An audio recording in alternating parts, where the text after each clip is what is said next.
We are back. Welcome to another edition of the Sports One. And we are back. We got the full crew in the house. That is what it's all about. The Yankees, out of any team in the league, are the best equipped to handle a blow like this. I think there is a higher power at play here. He's due law of averages. That dude is the ultimate scrub. It's trash. Yeah. Every person you have in there is fucking trash. Next game, you're going to see a big performance. You can see it in the end of the game, and I'm just totally stoked and excited for this. And we are back. Welcome to another edition of the Sports Port. And once again, it is the Barney. That is going to be actually a great blooper, but it is the Barnes and Tony show. How are you, Anthony? I can't believe I did that. Barney honestly. boy, dude. You know, and actually, this is the 351st episode of the Sports Port. First time that's ever happened. So, hey. Does anyone call you Barney? Grandmother, mom, no, girlfriend? No, but just random people over the years have gone to that. I mean, it's easy, obviously. Barnaby, Barney, it happens. But boy, I think I was like, as I was doing the introduction, I was thinking about how insane the Monday Night Football game was from last night. And that kind of threw me for a loop as Buffer says, hey, fellas, guess I was wrong about the Mets last night. He did not say that. He was just hi, fellas. Oh, how you doing, bud? So there's so much to talk about, Tony, and we got to start though in the world of the National Football League. 6 for 101, 2 touchdowns. To Evans, touchdown, Tampa Bay. How about that throw? Sam Darnold blasted. Oh my goodness, did he take a hit? In trouble once, brings him down. Lost one for Odell Beckham Jr. Got it down. Touchdown. All right. So kind of a wacky game in Seattle last night as the Seahawks hang on 17-16 over the Broncos. A game which only featured 3 points in the second half as Russell Wilson falls flat on his face in his first game returning to Seattle, with that offseason trade to Denver. You can't really blame him. I mean, you look at the final line, 29 of 42, 340 yards and 1 touchdown to Jerry Jeudy. And obviously everybody wants to talk about the last series of the game, the Broncos driving. It's 4th and 5. They wind like 25 seconds off the clock and line up to kick a 64-yard field goal, something that's only been done twice in the history of the NFL. And Brandon McManus gives it a shot, but it just hangs off to the left right at the last second, had enough distance. And that was it as the Broncos lose 17-16. The Seahawks got off to a hot start. Geno Smith looking good, 2 first half touchdowns. You look at his line, 23 of 28, 195 yards, the 2 touchdowns. They got the ground game going a little bit, Rashad Penny. But still, I just find it remarkable that, you look at Seattle, a team, we all expect to compete, for that number 1 pick, find their successor to Russ. We know Geno is just a stopgap here. And the fact that they could get shut out in the second half and still win this game is absolutely remarkable.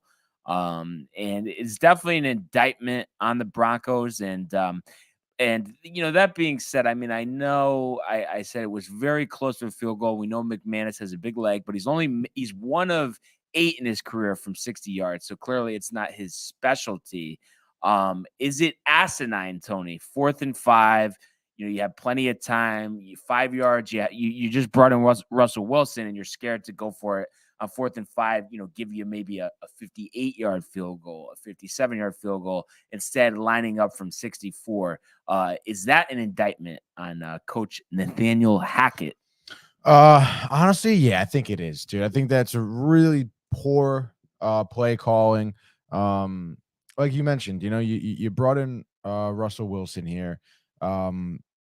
he's supposed to be your star quarterback, the leader of your team. Obviously, you know what type of talent he's had. You understand the fall off, but I mean, I would imagine in a win or lose situation, you want to put the ball in his hands and not on kind of a whim shot for a field goal.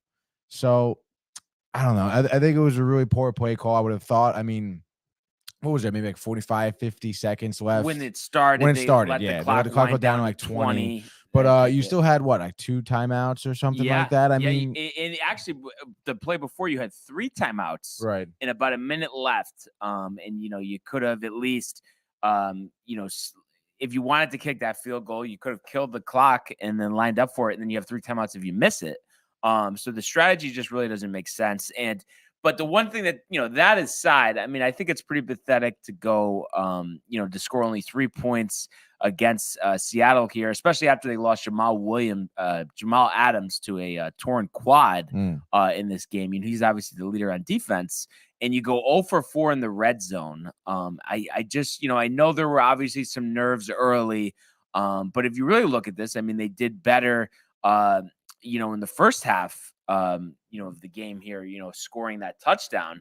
But you just expected a lot more. And I know it's one game and, you'd expect them to, rebound next week, but it's just, it's one of those games at the end of the year, you look that, you should have had. And fortunately for them, they are home to the Texans next week. So I know they just played the Colts tough, but I would expect, Russ to really settle into his comfort zone. And, you look at Javonte Williams, the star running back from last season as a rookie, 11 receptions in this game. They got Melvin Gordon going as well. And, the defense, obviously, with the second half shutout, I mean, looks pretty good. So I don't think all hope is dead and gone by any means. But at the end of the day, it's an embarrassing loss. And, now Nathaniel Hackett has to live with this. Let's say it comes down to a game at the end of the season. This is the first thing that they're going to think of. Yeah, dude. I mean, obviously a tough start to the season here for the Broncos and for Wilson. I mean, they have a lot riding on Wilson, a lot of pressure on him in terms of, what the rest of his career could really look like.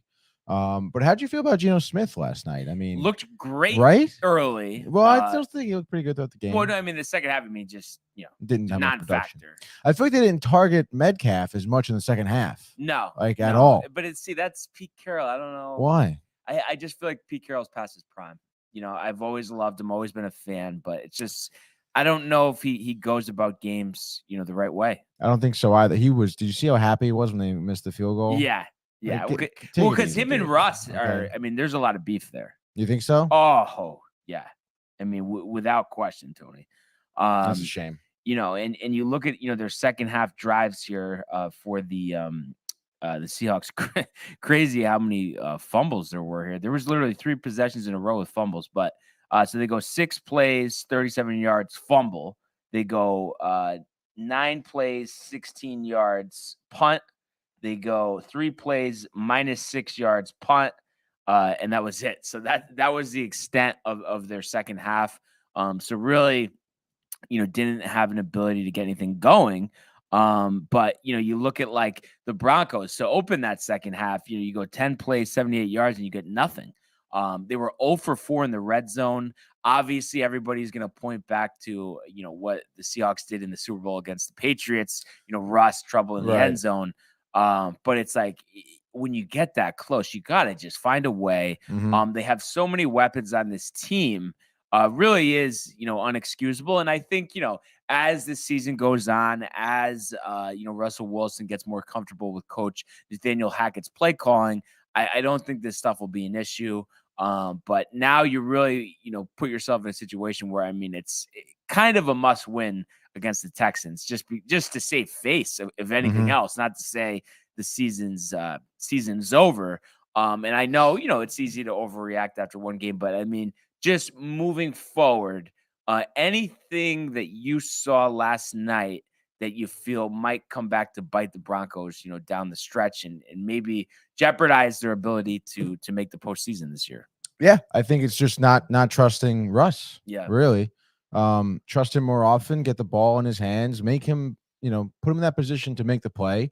because he had some really phenomenal throws. I think it was in the fourth quarter too. I think he threw like a phenomenal pass to the tight end, rookie tight end. I forget his name, but he dove for it. He caught it but he couldn't hold on to it when he hit the ground. But it's just, like Rush still has it. I think, he's rolling out real nice. He's got good vision. He was taking a few hard hits as well. Trust him some more. Yeah, yeah. So definitely an interesting game for sure. And obviously, this was the debut of Troy Aikman and Joe Buck on ESPN. They seem riled to be part of the Monday Night family. So all in all, a tight game, a weird game, but the Seahawks, get away with this one. We're gonna have 2 days off from football, and then we will have the debut of the Al Michaels and Herbstreit pairing on Thursday Night Football. Amazon Prime. So that's going to come on Thursday, and we're going to have Chargers Chiefs. So obviously those are always really good games, and two of the most talented quarterbacks in the league, and Patrick Mahomes, Justin Herbert. So we're really looking forward to that one. But one other thing I just wanted to mention here, and I don't know if you heard about this, and it was all over New York radio yesterday. Rob Saleh talking with the media. Taking receipts? Yeah, taking receipts. An embarrassment, would you say? Or what's your thoughts on the taking receipts mindset? Not to mention a 4-14 start as his, with his tenure as head coach of the New York Jets. I mean, it's just like stupid. Like, who says that? Like taking a receipt, you're just asking to be made a mockery of at that point. Like, you're taking receipts to all the people who don't think we're gonna do well. We're taking receipts, like, because it's just the thing. Like Dave and Rick were pointing to this morning is the fact that above anything else, we know that this they're not ready to like win a Super Bowl this year by any means, but Rob Saleh has to have some perspective. The Jet fan doesn't go back to just from last season. It's been years upon years of misery, of a laughingstock, of ineptitude. So it's easy to tell everyone to relax, but they're tired of waiting. They want to see progress. And the thing that is the worst part about this is they didn't need to win on Sunday. They just needed to just show something, show some sign of improvement. I know, you're working with your backup quarterback, but you just needed to see more. And I think they failed in that aspect.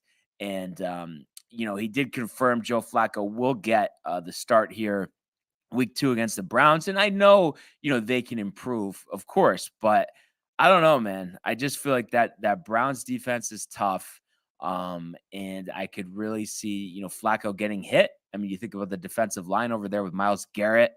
And then just in terms of, the Browns offense, I mean, I could really see, Hunt and, Nick Chubb, tearing them apart in the running game. So that's definitely a challenge. And then you think about that. All right, then the following week you have to play the Bengals, and then the following week you have to play the Steelers. So, I mean, it really could get ugly quick. We don't know. They're targeting that week 4 game against the Steelers for Zach Wilson to return. We don't know that for sure.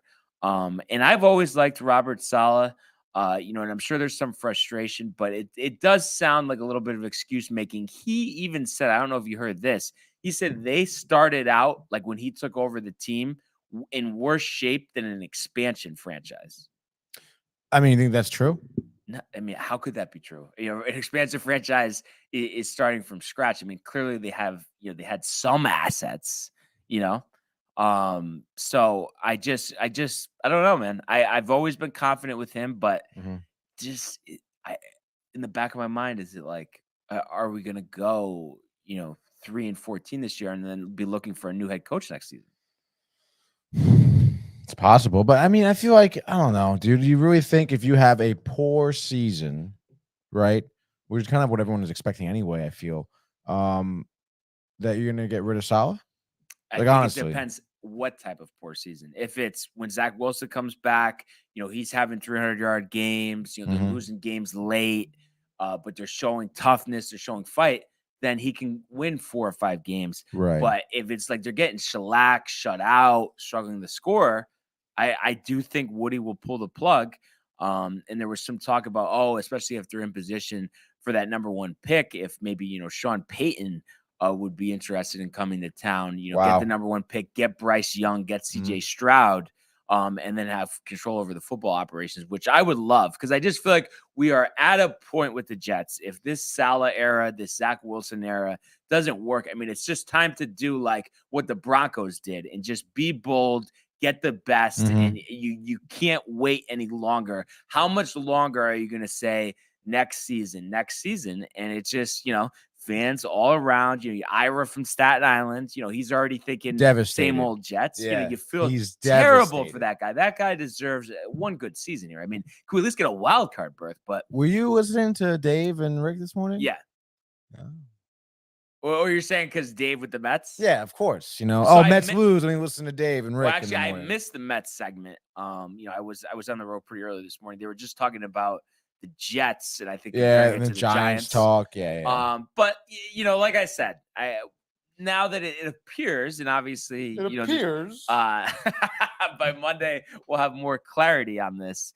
But it appears the Yankees, tough stretch is over with. So at this point, Dave can talk Mets all he wants. It's all about the Yankees. And I do believe there are some comments. Dude, we had a very special comment, I think. I'm going to skip a for right now because we're talking about the Mets already.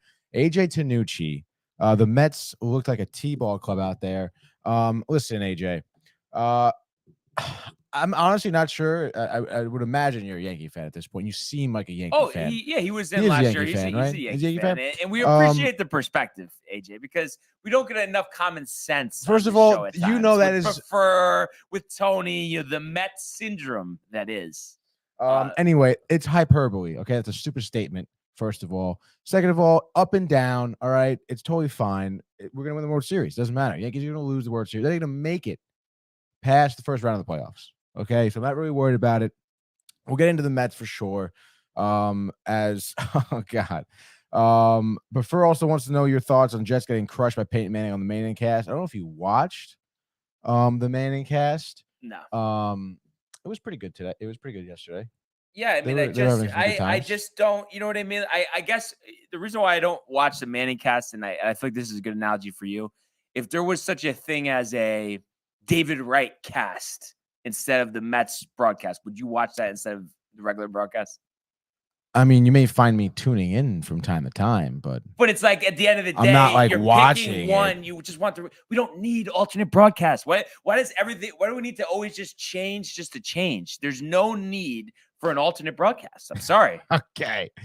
Tanucci, Saquon starting his campaign for MVP. Let's see how next week goes. Yeah. But great game to start, I have to say. I mean, he definitely had some pop. Fucking week one. AJ Tanucci, at least the Mets got a better record than the Yankees. Do they still? They got it, right? I mean, it's 3 close. games. It's close, but I mean, I know the Yankees have a bigger lead in the division, not to mention not in danger of that wild card series. Yeah, the Mets seem to be finding themselves in. Yeah, I don't know. I mean, we'll see what happens where the chips kind of fall. I mean, Red Sox coming up, dude. Can we actually just switch gears here, Tony? Do you want to go? World of Major League Baseball. 2-2, he got him swinging. The back-to-back strikeouts for Robbie Ray. There's damage right there. Shohei, way, Cy-Yo, nada, where did that land? Stuck to Chapman, who leaps up and grabs it. Story spins and fires, out at first. There it goes, see ya. Home run, Aaron Judge. Tanucci, I like we got nice back and forth. Regular season's irrelevant. I don't know about that one, dude. Very, very true. I mean, they don't give away trophies for as many wins as you can get in the regular season. It's all about the postseason. And AJ, I mean, you really need to talk some sense into these Mets fans. Before yesterday is talking about how the Mets are going to win 15-0. Anyway, dude, and his eyes are set on a championship. How about beat the Cubs? I mean, are you kidding? I mean, that's embarrassing. I mean, there's no two ways about it. That was a complete embarrassment. And I mean, it's definitely some cause for concern. I mean, they're very fortunate that the Braves lost their game against the Giants last night. I really don't think it's much cause for concern, to be honest. I know Yankee fans are always do and die every day. If it's a loss, they're depressed. If it's a win, it's the World Series to them. In reality, the situation, I mean, sometimes, your offense just isn't going. I really wasn't that worried about Chris Bassett after last night. And, we've seen the Mets do this. They lose game 1 in the series and they win the next 2 and then winning the series. So what are we complaining about? What happened to Bassett, though? I mean, what do you think it was? Well, from what I saw, I mean, the first home run he gave up was, I think it was his slider just didn't have enough movement on it. And it seemed like he had issues with his slider, honestly, which is one of his main pitches last night. So that's why he was kind of getting hit a lot. And I think, what did he last? 3 2/3, maybe 4 innings? Yeah, 3 2/3, 5 hits, 5 runs, 2 walks, 2 strikeouts, and 2 home runs allowed, only 73 pitches. So, yeah, kind of tough. Am I worried about it? I mean, no, Bass has been so good. Every pitcher has a clunker every so often. I think the stat was like his last 59 innings, he didn't give up a home run. Obviously gave up 2 last night. Like I said, I'm not that worried about it. Pitchers have bad games. That's just the reality of it. What about the 1 for 9 with runners in scoring position? Well, obviously, our offense was really the reason why we lost last night. I understand we gave up 5 runs, but I mean, first inning, I think we had a bases loaded 2-out situation, and I think Kana ends up striking out. Obviously, anytime you leave the bases loaded, it's not great. On top of that, the Mets showed some grit as they've been doing all year with scoring with 2 outs, excuse me, and getting hits with 2 outs. But I think it was 8th inning too. We had bases loaded with no outs, and I think I want to say Escobar flew out. I think Kana flew out, and then Ruff ended up striking out or something like that. It's one of those things. All you needed was a fly ball. All you needed was a fly ball. And the one fly ball you got from Escobar was shallow, like right past the shortstop, so you couldn't do anything with that. And then it's like, at that point, it's late in the game, bases are loaded. You're down by 3 or 4, 3 at that point, and it's like, grand slam could you 1-run lead. A bases clearing double could tie the game here. Like, it literally would have been like one hit could have changed the course of the game. And I think you pinch hit Darren Ruff, and it's like, what do we like? I understand, like, Darren Ruff, veteran, like big spot, I suppose. But he's like 1 for his last like 30 something. More confidence in Ruff in that spot or McManus from 64 last night?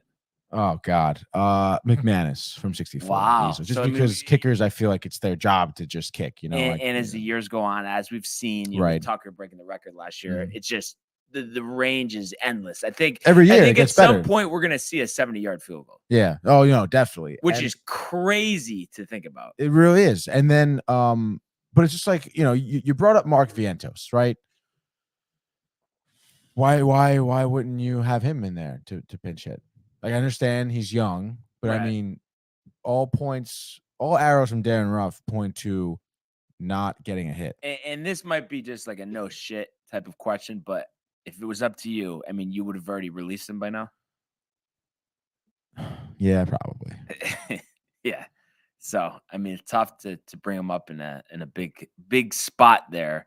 So yeah, I mean, I just think it's, like we've talked about. I mean, it was nice to see, of course, Lindor get that home run. Now he's up to 23 and 92. Seems like, though, the RBI pace has kind of slowed down. It seemed like he was going to go well over 100 at some point. I mean, what's he at, 92? 92. 92. Yeah. I mean, I feel like he had like 60 at the break or something. Yeah, I think that. So. I think, definitely did slow down in terms of his hitting. I feel like all the Mets have. But, I mean, hey, I think it's tied for his career high, I believe. So, really? He's never had 100 RBIs? I'm pretty sure. Well, I don't know why I was thinking. You can double check here. So that does tie his career high. Wow. Because back in 2018, 38 dingers, but only had 92 RBIs. And he's also hit his career high in strikeouts with 114.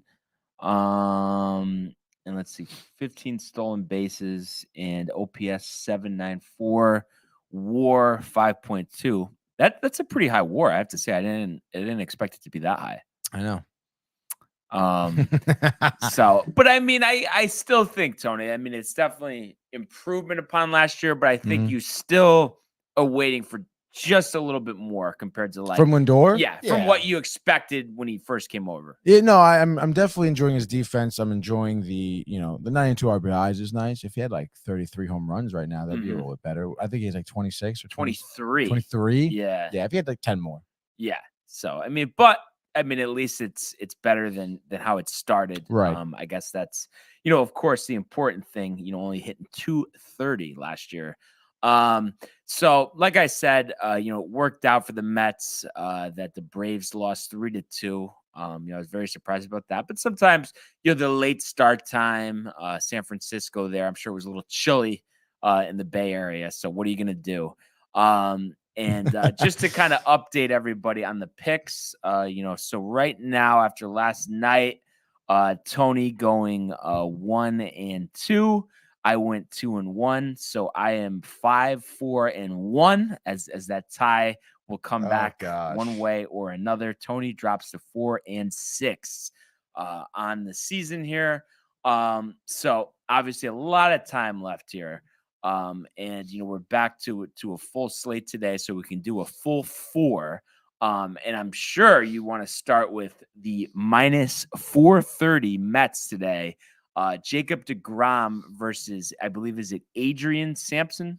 Adrian Sampson, that's correct. Yeah, absolutely, dude. So, obviously Jacob deGrom's on the mound. You got to be excited about that. He's been absolutely fire since he's been back from the injury, showing really seemingly no signs of slowing down. So you have the advantage there. And on top of that, like I was mentioning before, these past few series do kind of seem like the Mets drop one, they win the next two. Kind of like the Pirates series. Yeah, like the Pirates series, exactly. So I think, we're looking for something like that, honestly, tonight. I understand, like, it's not great that there's these off nights for offense, but I guarantee you the Mets offense is going to be pretty hot. Lindor, I think, did have a dinger last night, actually. It was last night. It was last night. So, he's been pretty good. Eduardo Escobar, I believe, has like a 10-game hit streak right now. All of a sudden, his career high is 11 games. So he's chasing after that. I guarantee you he'll get it. He had a nice, I think he had a leadoff triple in like the 7th inning last night too. Of course, the Mets did nothing with it. He was stranded on third for, the rest of the inning. But nonetheless, he's been hitting incredibly. I would expect him to go like a 2-for-4 tonight with like maybe a nice RBI double. And I would like to see the polar bear knock one out of the park. And I think that's pretty reasonable. But other than that, I mean, I feel like at this point, deGrom should be shutting the Cubs down. I mentioned before when the Mets pitcher starts out off with like a strong inning, it just seems like everyone else just gets so pumped about it that just the gears start kind of going early for them. So I'd expect them to start scoring early and often. I'm gonna say the Mets win this one. I'll say 7-1. Be a nice victory. Get the offense going a little bit. One thing I was just thinking here. I mean, really, how many starts has deGrom made now? Yeah, I saw it before. So yeah. Crazy. What is it? 8? I think so. Yeah. I have to check. I just feel like it's like, but he hasn't. He gave up 3 runs one time against like the Rockies or something. I think so. I think it was like a 3-run homer or a home run, and then something like that. Let me see. Rockies. No, it was Atlanta. 6 innings, 3 runs. 6 2/3, 3 earned runs. Okay. After that, Colorado was 6-1, and then the Dodgers 7-1. Pittsburgh was 7 and no earned runs. When he versed Phillies, 6 no earned runs. 1, 2, 3, 4, 5, 6. So only 6 starts. Sorry, 7 starts. Before, then his first start was against Washington. It was 5-1. Okay. Yeah. Okay. But I mean, it's amazing. I mean, how he just never gets hammered. Like, how's that possible? Because he's the greatest pitcher in baseball right now. And that's That's it, dude. That's what happens when you actually have a. I mean, good- what good I would ace. give him, because me, the Mets. You're not going to do it credit. though. What I would say, you're going to give no, credit. no, no. Okay, all right, What I would say is, I do think. It, hard to argue that he's not, when he's healthy, of course, is not like the most dominant pitcher out there. Because it does seem like, like I said, you just, how do you hit him around? How do you hit a 93 mile an hour slider and a 103 mile an hour fastball? It's unbelievable. So, for Mets fans' sakes, you got to hope that he stays healthy here down the stretch. And I think, you would expect the Cubs tonight, not to have too much problem with their weak hitting lineup. And it's a good opportunity for the polar bear and the boys to get going. So on to the Yankees here. So they have a quick 2-game set against the Red Sox. And, first pitch tonight, 7:10. Garrett Cole opposed by Nick Pivetta. So Yankees minus 165 on the money line on the road here. Coming off their off day yesterday, coming off those 2 straight wins against Tampa. Now their lead over Tampa is 6 because Tampa lost yesterday, but now it's 5.5 with Toronto. But I'm okay with this. And I know, we've talked about this before, but just because of what we've seen before, and I'm just curious your thoughts here. I still think they're better off facing the Blue Jays in the playoffs than Tampa. What do you think, Tony? I know Vlad. I know Bichette. I know, but I guess Tampa Bay has better pitching. And like a Decent bullpen hit, that's yeah. familiar with, showing the Yankees. I know, obviously, 20 runs the last 2 games. Hard to argue there. But I just think, too, like the Blue Jays aren't fundamentally sound. I don't know if you know this. I think it's Bo Bichette is like second in the league with errors, like 16 errors or something. Yeah. For a while, they weren't starting him, right? No. That was Calvin Biggio you're thinking of, I think, anyway. Because Okay. he was like on the bench most of the season. Okay. Beginning of the year. And then I saw Brandon Crawford was up there. Hasn't he been a Gold Glove shortstop in the past? I know he's old now, but he's up there with errors as well. So I just found that kind of interesting. And actually, the Rays and the Blue Jays, part of that 5-game set doubleheader today. Alex Manoah on the mound, so that should be a good one against Jeffrey Springs. That's the early game. But back to the Yankees. With Cole, and I know at times Fenway, been a little bit of a struggle for him, but the Red Sox are out of it. They're kind of looking forward to next season at this point. Nick Pivetta, that doesn't put fear in you. And what the Yankees have done, and I guess Boone is saying they're not ready to change the lineup right now. The last 2 games of that Rays series, they do it where Judge leads off, Stanton bats second, and I think they go Glaber third. And I guess they want to keep with that. They feel like that's, giving them hotter starts, than the past games before that. So kind of an odd lineup, configuration, but without LeMahieu, obviously Benintendi injured. Why not put your best guys at the top? They're going to get the most at bats. It's Right. And then Glaber, coming off that 2 home run game, he seems to be finding his stride. So, I think it's a good thing until Rizzo and LeMahieu come back, and not to mention Harrison Bader, who's played a couple rehab games in the Yankees minor league system. When is he coming back, Bader? Possibly next week, because I know he's played a couple games already. I think they're starting him at designated hitter, kind of testing out how that foot reacts to plantar fasciitis. But I think that's going to be huge because we know, obviously, Aaron Hicks, is barely going to see the field the rest of the season, and of course not be on the postseason roster. So all of that being said, and then Zach Britton, by the way, too, has had some good appearances with the minor league team as well. So another arm to add to the pen. But yeah, I just feel like Cole, he's going to give him 7 solid innings, call it 2 earned. I think he'll, not quite the 14 strikeouts from last start, but we'll give him 9. And I'm going to say 4 hits, 1 walk. As far as the offense is concerned, Judge hasn't hit a home run maybe the last 5 or 6 games. So I see him getting number, I believe, is it 56? It would be. And I want to say, as well as Glaber again, give him number 22. Give Stanton another one as well. Balls fly over that monster. We saw Stanton have success with that last season.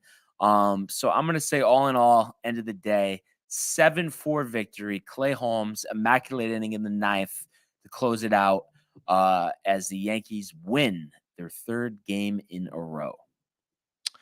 All right.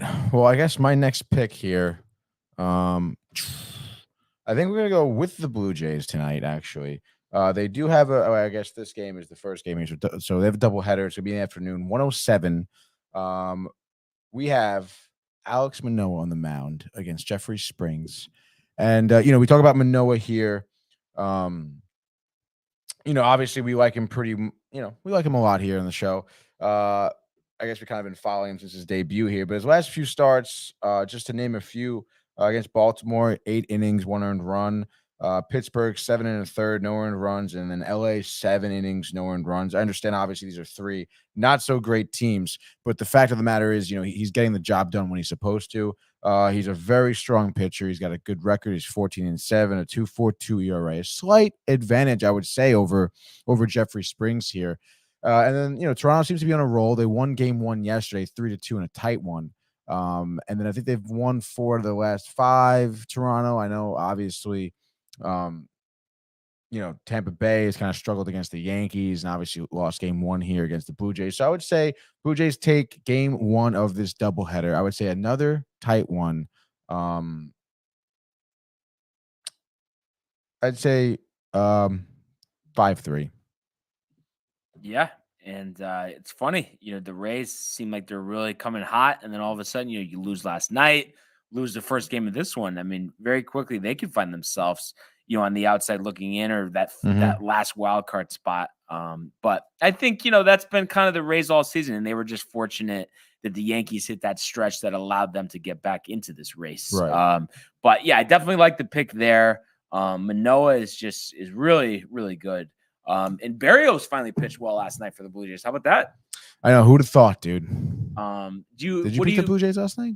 No, you did. Oh, I did. But what do you think, with him moving forward? I mean, do you think come playoff, can they rely on him to make a postseason start, or you still would be very gun shy about that? I'd give it to him, I feel. Yeah. He has some experience. He's got good stuff. I feel like when you got him last season, they picked him up, right? Mm-hmm. I suppose he hasn't been great, but like I mentioned, he has the ability to be great, and I feel like in the postseason, he's going to rise to that occasion, and you're going to see a really good Barrios. So I would do it. Yeah. You? Yeah, I think you really you slot him as your third starter. I think Gausman and Manoah are solid at the top. And then I think Barrios has the stuff to be that third starter, but we'll see how far the Blue Jays even get, if they can get out of the wild card round. We saw them, miss the playoffs entirely last season. So with my pick here, and it's funny, I'm almost surprised, Tony, that you let this one fall through the cracks. I think you've picked in this matchup, you've picked this team every single time. Jordan Montgomery on the hill, right? Haven't you had him? Every time. Yeah. You're taking him? Oh, of course. And I know, law of averages due to lose a game here, but the Brewers, I'm not impressed with the Brewers this year. Really? Seems like it's all fallen apart since the trading deadline.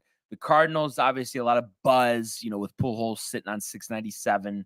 Montgomery, talking a little junk about the Yankees system, just saying that they didn't want him to feature his fastball. His fastball is the best pitch he has, and that's why he's had success with the Cardinals. Oh, yeah, good for him. But maybe the beard. You buy anything with the beard? Him pitching better. He's always wanted to have a beard. No. There are stats though with quarterbacks and clean shaven versus scruff, and some people they really do have numbers for that stuff. Really? I thought you would find it interesting, because you've always been big on the stash, of course. So yeah. I thought you'd find at least some humor in that. No, that is pretty interesting. I would say maybe for a quarterback. For when I played football, it was always weird having your chin strap on with the beard. Yeah, it hurts sometimes. Just pulling the hairs and shit. It's weird. Yeah. But anyway, Cardinals, you gotta like him in this matchup. Matt Bush, I guess the opener for the Brewers in this one.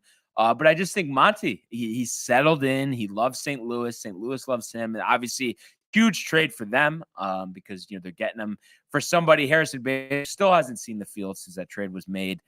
So I'm going to say he goes 6 innings, 2 earned, 8 strikeouts. Pujols, number 698, as well as a Paul Goldschmidt 3-run homer. Cardinals 5, Brewers 2. As Monty picks up his 9th win of the year, and I believe it would be 6-0 with the Brewers. 6-0 with the Brewers, or did he? Or not with the Brewers, with the Cardinals, or did he lose that one game against the Braves? Remember, he got popped. Yeah, but I think it's So it's 5-1. Yeah, 5-1. Still very good numbers. Oh yeah. All right, my next pick, I'm going to go with the White Sox, who I feel like, again, to kind of, I guess, parallel what you were saying.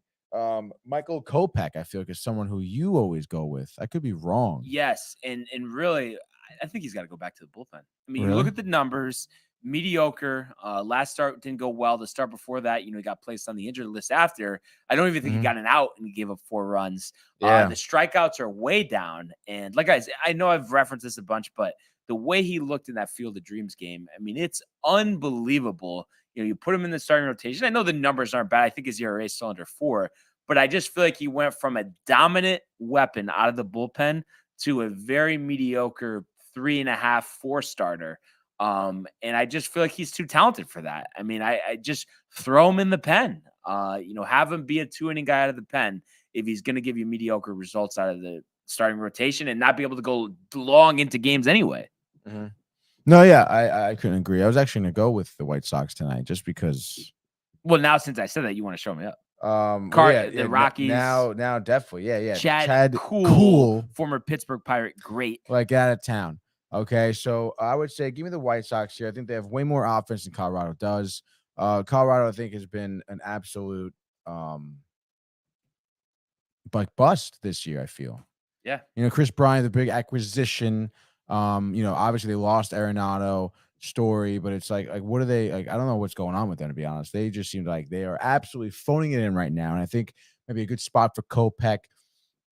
I know you were mentioning his last 5 starts were in gray. I believe he had 1 good start, I think. With 10 strikeouts. 10 strikeouts, 6 innings, where's no that runs. been? Why is it so hard for him to get there? But I don't know. Also, the White Sox have just been off in general. Yeah. The whole team. I mean, Tony La Russa, I think he's going to come back, right? They were talking about. I guess he's getting a pacemaker. Yeah. And he just was at the Dave Stewart retirement ceremony. Right.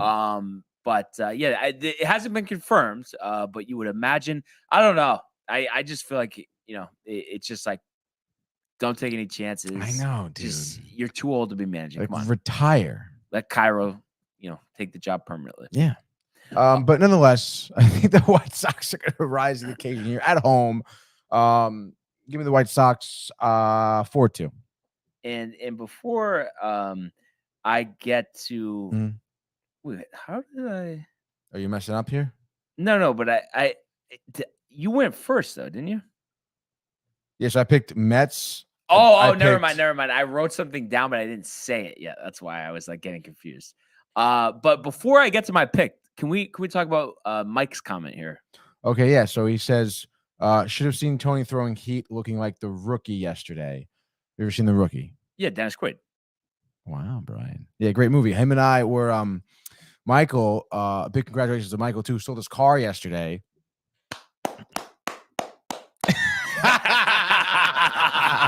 Just wanted to give him a congratulatory celebration there. Yeah, actually it was pretty cool. So like we were waiting for the guy to come to his house and we were just like throwing the ball around. Michael got a little tired, so he was just kind of, getting his car ready, whatever, and then I just started pitching up against this fence. Yeah, dude, I just had like I made myself a little strike zone and I was just like throwing. You do regular baseball. Yeah. I had gloves and the ball in my trunk. But it wasn't to him. You're just throwing against a fence. Yeah. What would you say you would hit on the gun right now? Oh, gosh. I literally couldn't even guess. Could you hit 70? 69. The Mets? Michael says, thanks, Brian. It was a big moment for Michael. Did you see the photos? I missed them. I don't know if he sent them out, honestly. 75. 75 on the gun. Okay. All right. There was some nice pop on the fence. Let me tell you. Nice pop on the fence. Get us in a league. Yeah, absolutely. So my third pick here, I'm going back to the well. I know it didn't work out yesterday, but it's not going to fail today. The Giants suck. I don't know if you saw, there was some exchange with Gabe Kapler. No. I think a reliever on the Giants. If you look it up, like he's so he takes him off the mound, Mhm. and as the guy is like walking off, he turns back and says something, and literally like Kapler looks at him like basically like, are you kidding me? And then there was some exchange in the dugout. It's some pitcher I've never heard of. I really want to look that up, but Jacob Junis anyway. I'll try to find it. But Jacob Junis, Kyle Wright, we know how good he's been. 17-5, 3.23. Braves 3-2, tough loss last night. I think they're gonna win this one with ease. I think Kyle Wright, 7 shutout innings, 8 strikeouts. I think we're going to see Austin Riley go deep as well as Matt Olson. And the Braves, I'm going to say 8-2 tonight over the San Francisco Giants. Love it, dude. Are we Zach doing, Little. Was that my? Did I do 3 or 4? You did 3, so you got one more. One more. Okay. Let's see what we got here. Is Verlander on the IL? Do you know about this? Yes, he is. He still is. Yeah. Oh, so what it was is Zach Little wanted to stay in to pitch to Brave slugger Matt Olson. When he removed him, the Giants reliever let his frustration boil over before he walked off the mound, handed the ball to his manager harder than usual, and spoke up about his disappointment. I guess he did end up apologizing to Kapler after the game. And he just said it should have been communicated better and discussed in private. So if you get a chance, Tony, watch the video. It's kind of funny. Like it's just like Really? talk about tight. I can bring it up right now. Actually. Yeah. Who was the pitcher? Zach Littell. Littell. L. What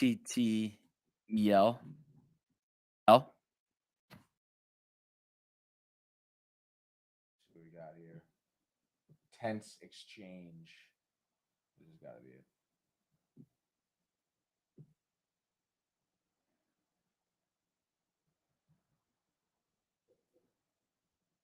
Oh, here it is. Oh, dude, he looks tight already.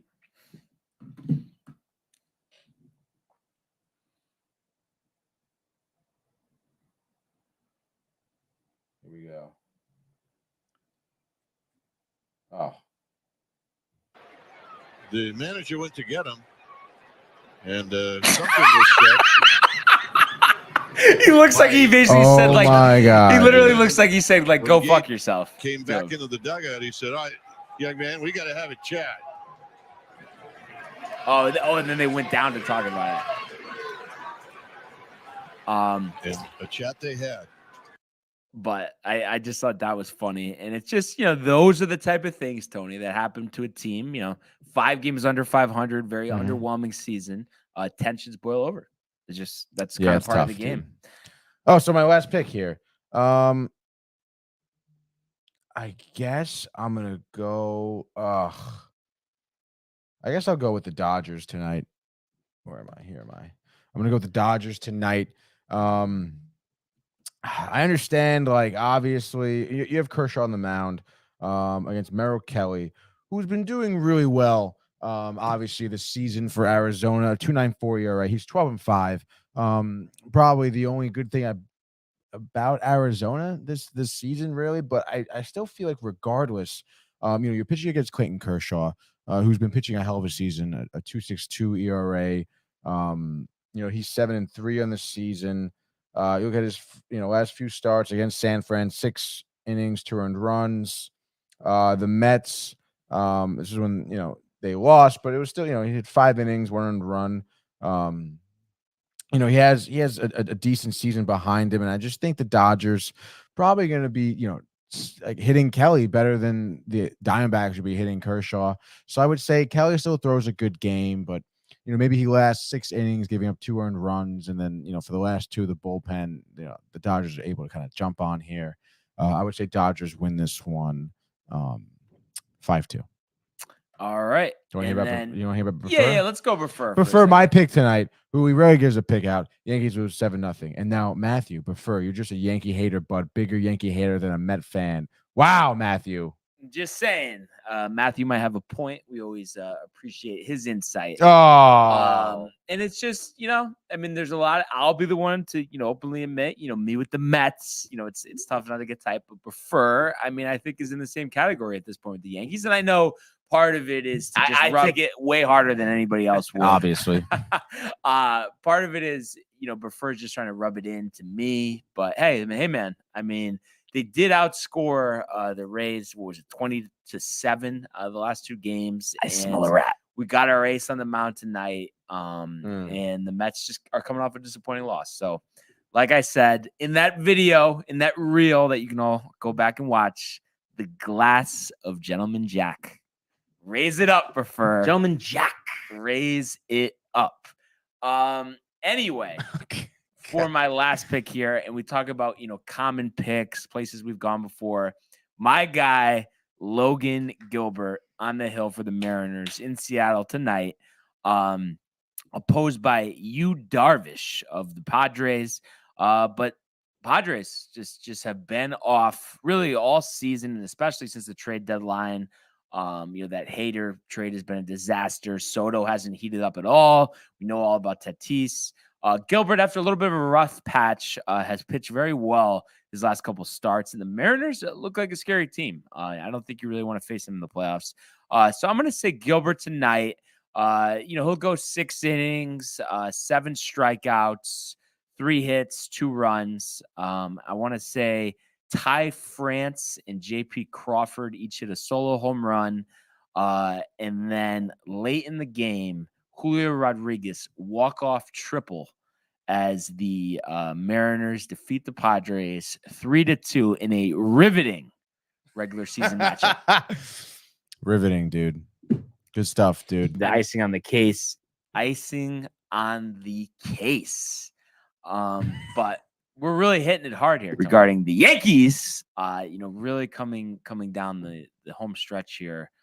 Yankees magic number after the Rays lost yesterday, 17, Tony. So that's combinations of Yankees wins and I guess technically Blue Jays lost. I don't know how it works with the second place team, because they're a half game ahead of the Rays. But nevertheless, strike 3. You got to feel pretty good about the direction of the team after a rough patch. And I just want to take these 2 games in Boston. A little bit of a weird series in Milwaukee after that over the weekend. Strike 3. But I just do feel like I like our chances there as well. Like I said, the Brewers, I don't know. I'm not feeling the vibe there. But listen, it's going to be fun. I mean, basically at this point, we have 3 weeks left in the regular season? Give or take. Yeah, I think there's like 20-something games, 20 games. It really is unbelievable, though. Another season in the books. It feels like we were just doing the division previews. If you had to say up to this point, what would you say the biggest surprise of the season? What has it been? Honestly, I would think the Padres not doing well. Really. And we've seen this script. I know they've had different faces in and out, and it's still the same result. Yeah, and the Tatis' situation too, and even today after the deadline, the trade deadline, you're thinking, wow, they're going to be a powerhouse. Nope. For the second half of the season. Josh Hader, the implosion. That's a big surprise. And how about Albert Pujols? I mean, looking like the old Albert Pujols. Yeah. Is there any part of you, and I hate to put a damper on it. Steroids story. No. That pitchers are kind of, letting him laying one over if it doesn't matter. I don't know. I don't know, dude. I haven't really seen. I have to look at some at bats that he's had, but I don't know. I don't think so. This is professional baseball, Brian. Hey, I mean, I hope not. It's just you have to ask the question. So the Brewers actually only 2 games back of the Padres. So Padres have a disastrous couple weeks here. They might find themselves looking out of the playoffs once again. So obviously big matchup tonight against the Mariners. That'll be a fun one. So definitely might, put that on a second screen while the Yankee game is going on. But yeah, so other than that, Tony, I know that we have something big coming up. If you would let the fans know. Oh yeah, we have a big screen time episode Manny's going to be here in studio at noon. We're doing best Sylvester Stallone. You guys may most notably know him from Rocky, from Rambo, but he's got a ton of other movies. Adrian. He's Rocky also being one of Michael's favorite movies. So I believe he will be in studio joining us as well, talking about Sylvester Stallone. I mean, he's got a phenomenal story. Like I mentioned, he's got good movies besides those two main franchises. So I'm super stoked for it. It's gonna be a great time. So stick around, after this, maybe grab an early lunch, late breakfast, take a lap around the block, get back in your chair for noon for some screen time. Let's go. I thought you were going to. Oh, you want to? Dude, I may have gotten rid of that. Honestly. Wow. Oh, wait, no, it is. Let's go! Here we go! Wow! Oh, man. That always puts a smile on anybody's face. Oh, my goodness. Gentleman Jack. But all that Bullshit. three, tons of interaction with the fans today. Really appreciate that. And we love Tanucci popping in. Yeah, here, yeah. Good to talk to you, AJ. Haven't heard good, him in a good while. Sound perspective. We don't have a lot of that with the Mets fans. Dude, get the fuck out. There's not commenting. even that many Mets fans around. Like, well, it's prefer. It's just always, prefer. At the end of the day, Tony, is it not always come down to prefer? Well, yeah, he's number one fan, dude. I thought I was number one fan. Oh, that's screen time. Just screen time. But also, he also kind of rivals you at this point, dude. But I feel like, he still wants to talk Gentleman Jack and bring up some stuff about the Yankees or the Mets during screen time. I'm always very on topic when it comes to that. I said word. Ain't never told no lie. But as always, I'd like to thank everybody for joining us today and continuing to comment, like, and subscribe, as well as check out the archives on the YouTube page, and as well as the summer collection, Downtime As well TV, as the summer collection. .com. Everybody enjoy the day, enjoy screen time, enjoy the games later. Let's go Yankees, and we will see you mañana. Hey guys, Tony here from Downtime TV checking in. I want to thank all our fans out there who's been liking, subscribing, sharing our content. You guys are the best. You guys are our bloodline. You make us love what we do. Thanks again.